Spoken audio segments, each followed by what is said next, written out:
go with the negative, shall we?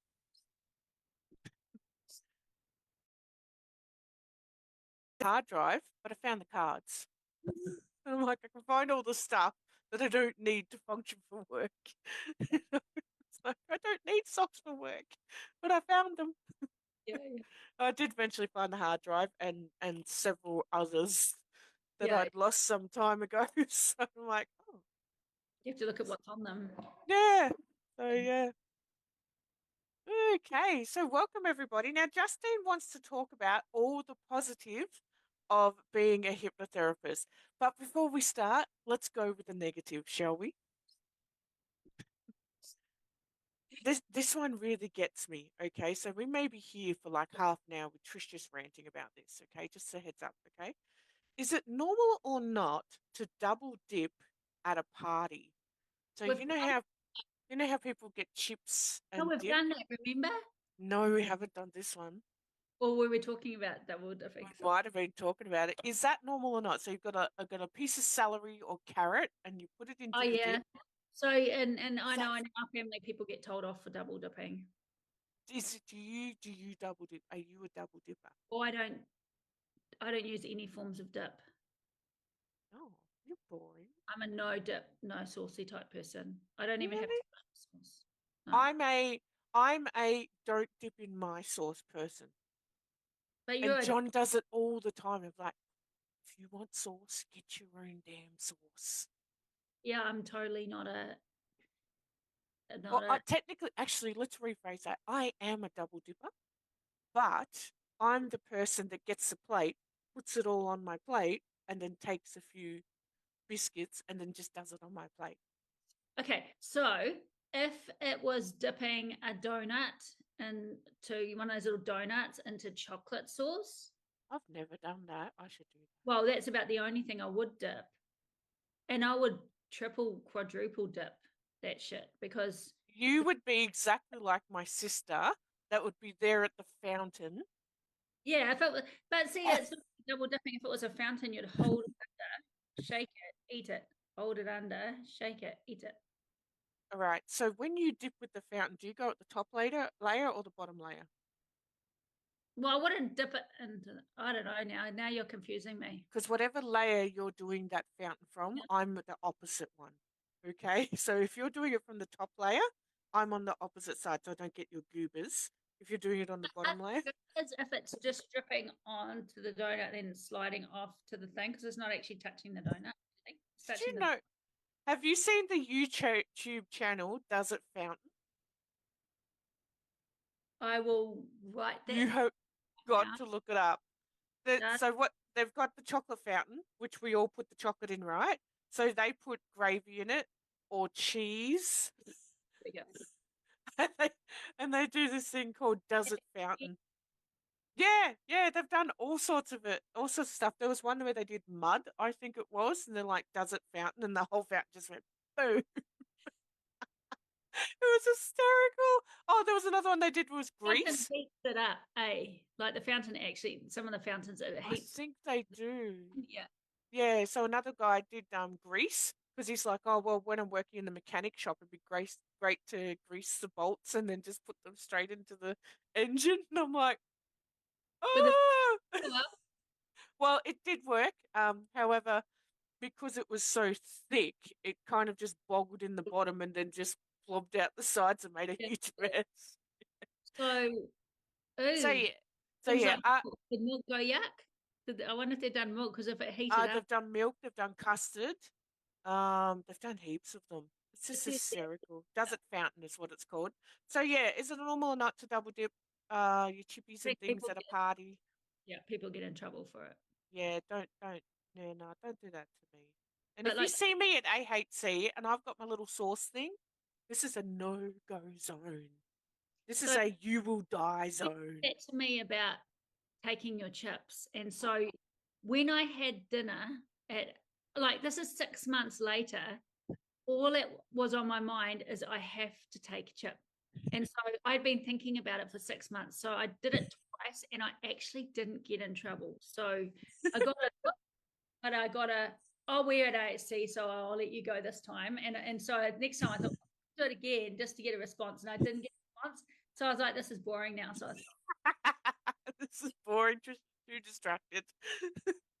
So yeah, so what are some positives of being a hypnotherapist?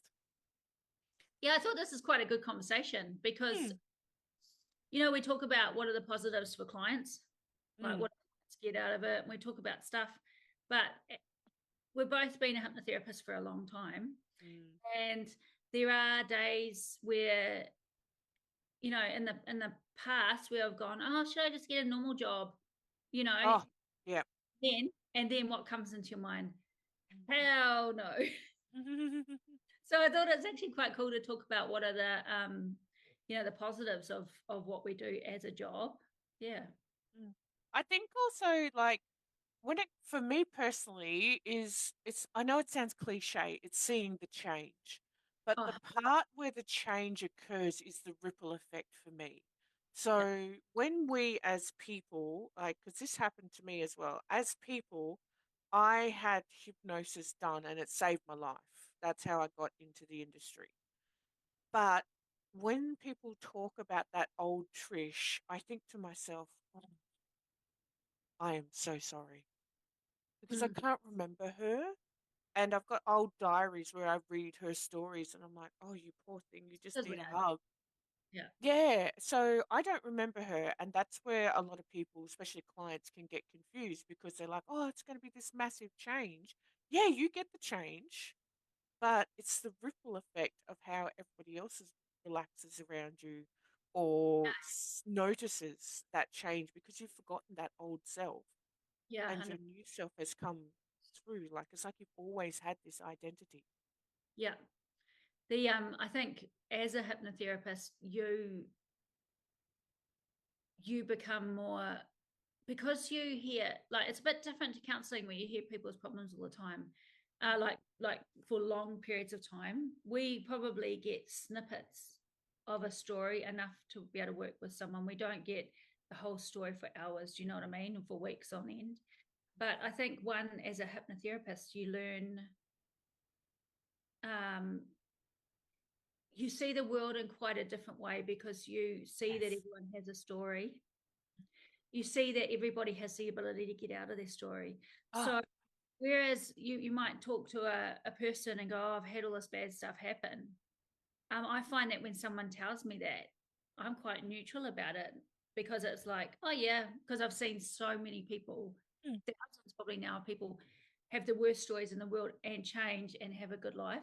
mm, So it's almost like it gets ingrained into you that no matter what someone's been through, it's almost, you get kind of, do you know what I mean? You get kind of yeah, neutral. You get quite, you just yeah, become naturally optimistic. I mean, yeah, it's yeah, optimistic, yeah. but You're a solutions focus rather than problems focus. yeah. So you do, but it rubs off on you too. Mm. Like, do you know what I mean? Where you learn to develop that mindset as well, just because And you're, everybody is technically a client, whether they're paying you or not. yeah. Like even just last night, I was playing soccer and we've got a new young girl on our team and she's learning. I passed the ball to her and she just went, oh, like I've stuffed up. I missed it. And I'm like, hey, you did great. It's better than last week. And then off you go again. And just to see her face light up, like her self esteem is so low, she doesn't even look at you when she talks. But the fact that she's been on our team for like 5, maybe 6 weeks now, but last night she actually walked around and joined in conversation with yeah, the team and told me about her cat. I'm like, sweet. Because as a hypnotherapist, I'm always a hypnotherapist. And as much as she's not a paying client, if I can give her that tiny little bit that will help her self esteem so she can take that into the next day, yeah, 100%. that's what we're supposed to do. Jordan Peterson said it beautifully when he said, every single month, even if you don't leave the house, you will meet approximately 1,000 people and you will impact approximately 3 to 4,000 people Yeah. because every single person that you meet, whether it's at the grocery store, the drugstore, the petrol station, wherever it is, Over the phone, everything, yep, you will always have an interaction. So leave them in a better place than where you found them. Yeah, yeah, yeah, And then yeah, that person will leave that next person hopefully in a better place. Because if that person's on fire and in a bad place, and then you give them kindness, it might be enough to calm them down so they don't burn the next person. yeah, yeah, 100%. So as hypnotherapists, we're always hypnotherapists, and we always have that chance to practice that open-minded trance, or even when you fuck up your NLP. God, been there, done that, probably going to do it again.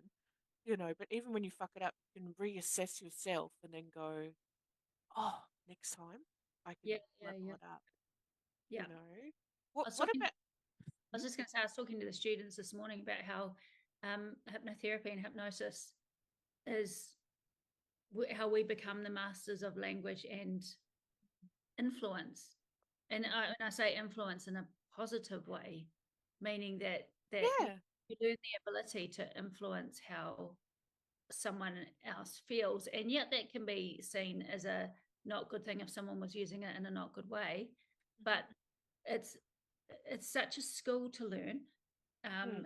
And like I said, that because the hypnosis starts before the even session, and Mm. I mean, most of the good work is done in the interview. And when you watch, even I remember watching Dolores Cannon doing QHHT. When I watched her interview, it was so incredible, because looking at it now with what we know and what she was doing, so much of the healing was actually done through conversation in her interview. Mm. It's I've used I've language. always believed the hypnosis happens before the hypnosis happens. Yeah, 100% too.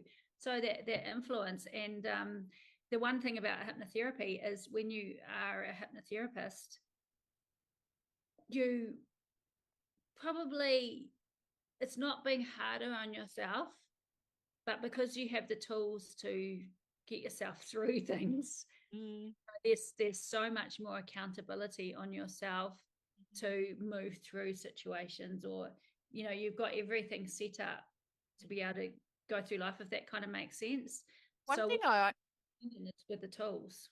one thing I personally love is learning when people are open and ready.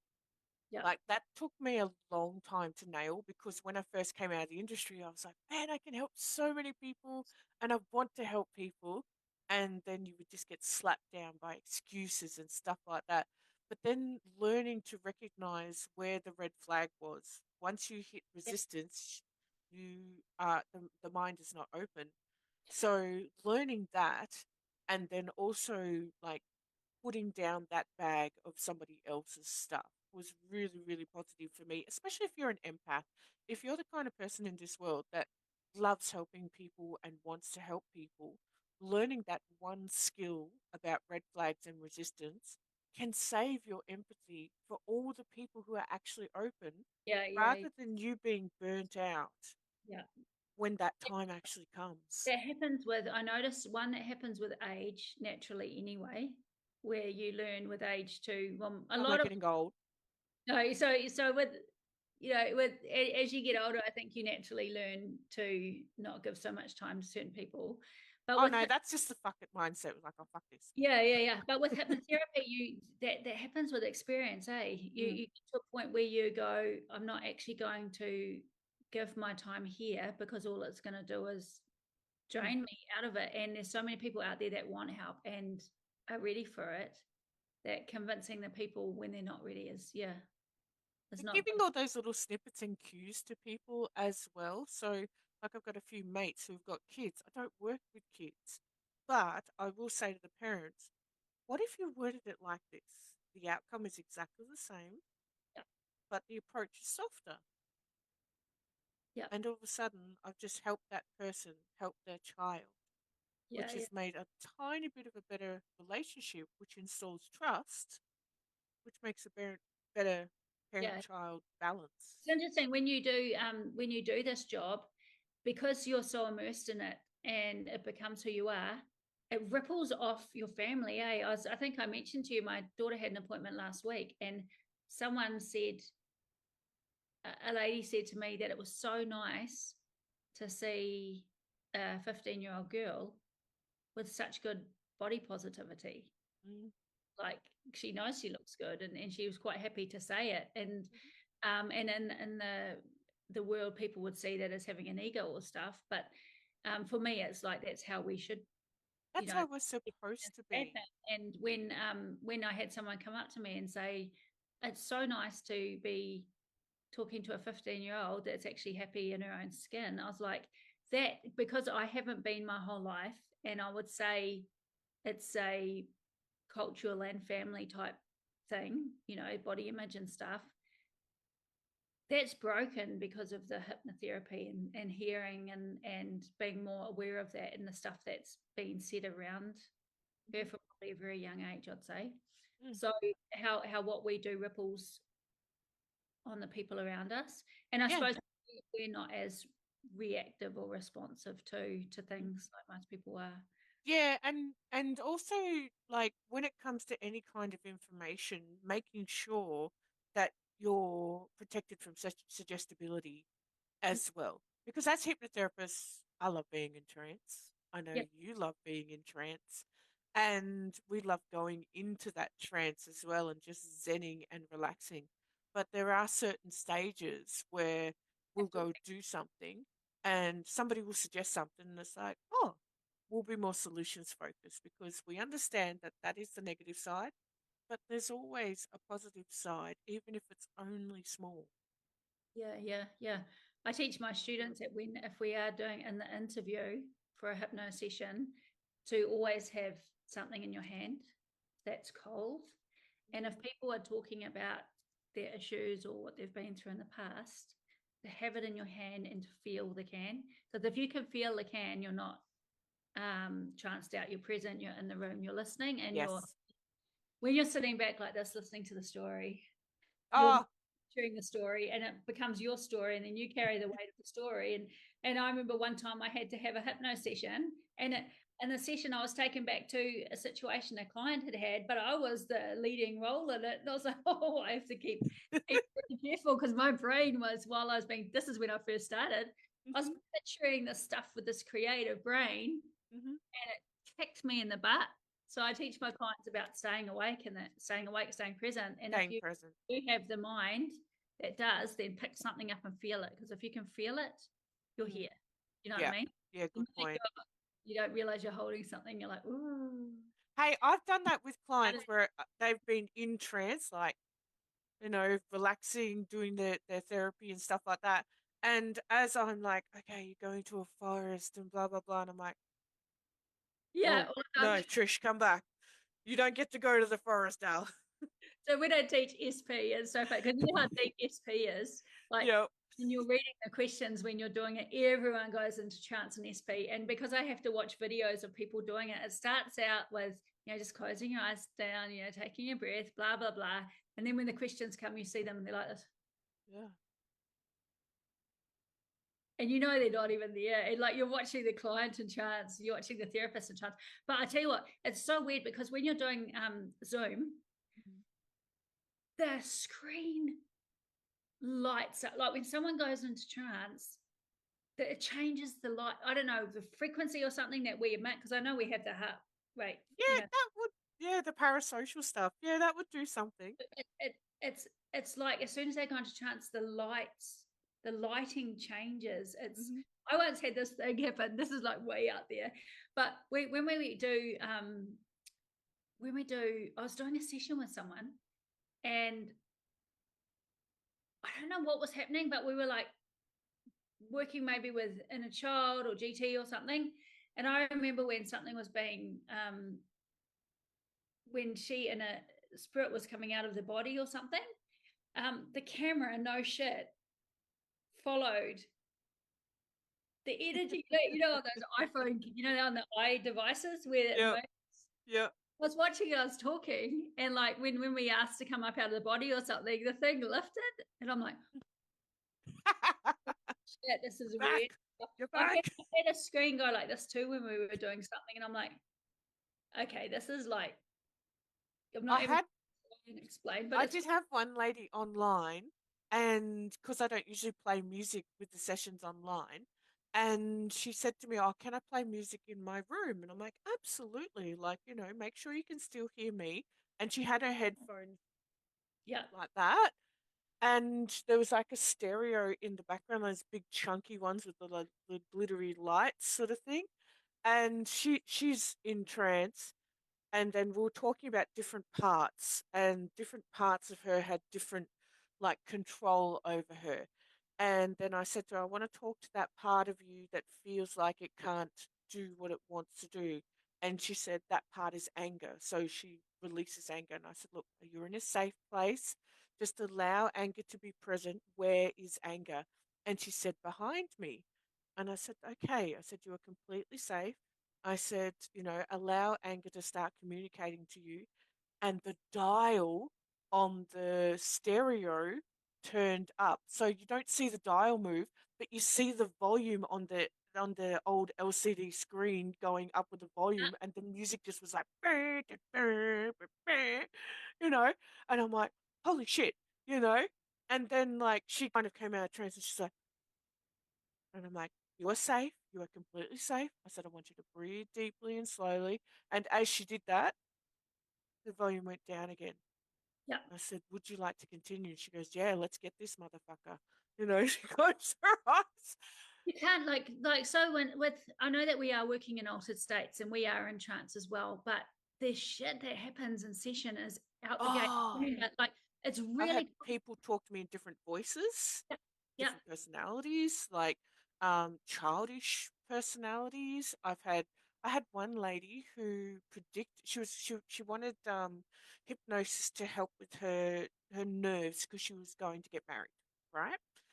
Anyway, she told me that like when we're talking to the different parts of her, she's like, oh, I won't be with him forever. And I was like, okay. Okay, look, there's nothing we can do about that. Anyway, off I went. That was it. She felt great. She got married. About 4 or 5 years later, I saw her down the street while I was at the grocery store. And I said to her, because she had a little boy, and I said, oh, hello. I said, haven't met your little boy. And she's like, yes, yes. And she goes, oh, no, I'm not with Justin anymore. And I'm like, okay. No, but I didn't tell her that. But it was like there was some part of her that already knew Yeah, yeah, yeah. her destiny or something like that. Yeah, yeah, yeah. It's just I've had bizarre. yes, such weird things. So I've had a lot of what you would call spiritual things, and I still am in two minds whether it's because we're in trance or whether we're connected. Where, someone will be doing, well, we won't know it, but it will end up being grief. But like I'd feel a tap on my shoulder, and Mm-hmm. there'd be an energy there. And when we go, okay, so what's happening, and they bring up maybe their dad, Mm-hmm. and the dad used to just come behind and tap on the shoulder, like shit like that happens And all. smells are a thing, like Yeah, toast or cigarettes or something, and it comes into the room, and you're like, oh, I can smell toast or Vegemite, and you're like, oh yes, my dad used to and love like Vegemite on toast. I still don't. I'm in two minds about what that is. Whether it's like Yeah, up on each other's energy or stuff. but I even online, you can still get it. Yeah, it's odd. I find there's a thing called somatic transference, which is I teach the students about it because what it is when you are doing a session and you say close your eyes, where do you feel it in your body? Before you've even asked them, boom, you're smacked in your stomach, and they go Mm, stomach.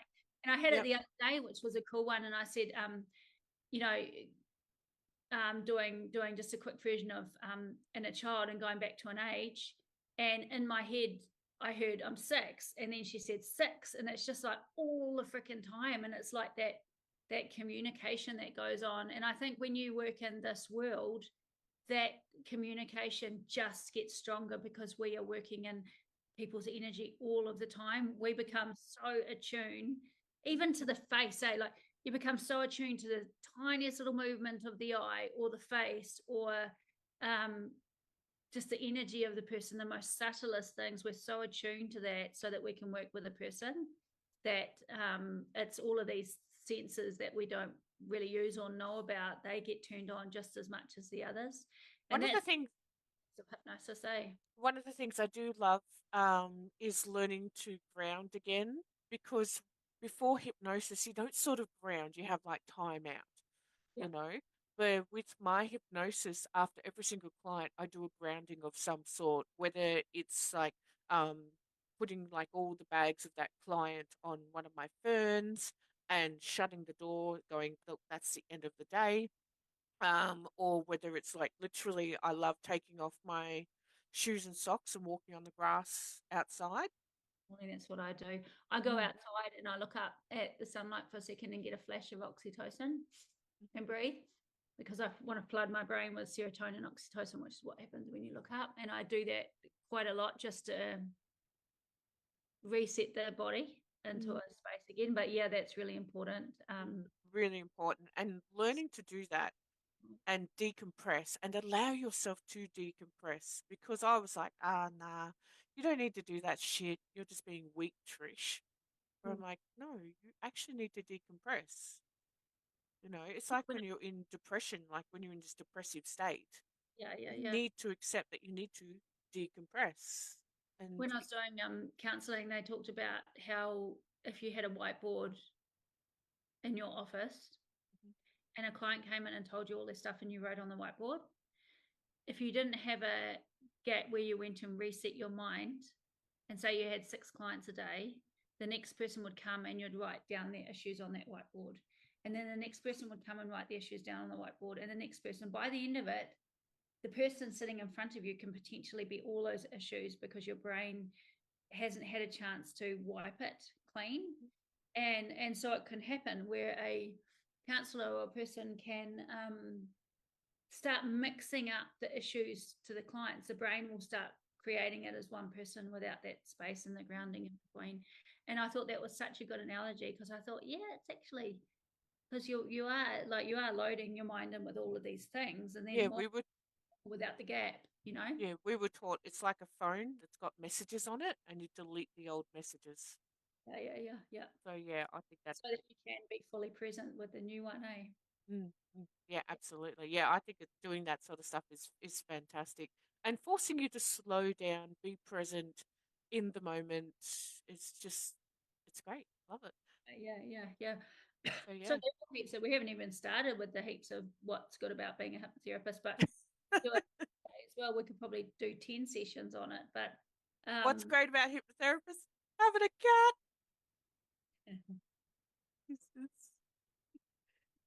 Yeah. You can have a cat anyway. I've got the puppy underneath my feet, keeping my feet warm today. So, Cool. yeah.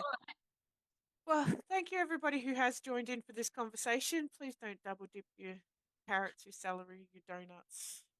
You can't. Yeah, double dipping is not something. No, unless it's chocolate sauce, Fountain and Justine, because even if you tell me to stop, it's not stopping, because that's so yummy. It is donuts with the cinnamon,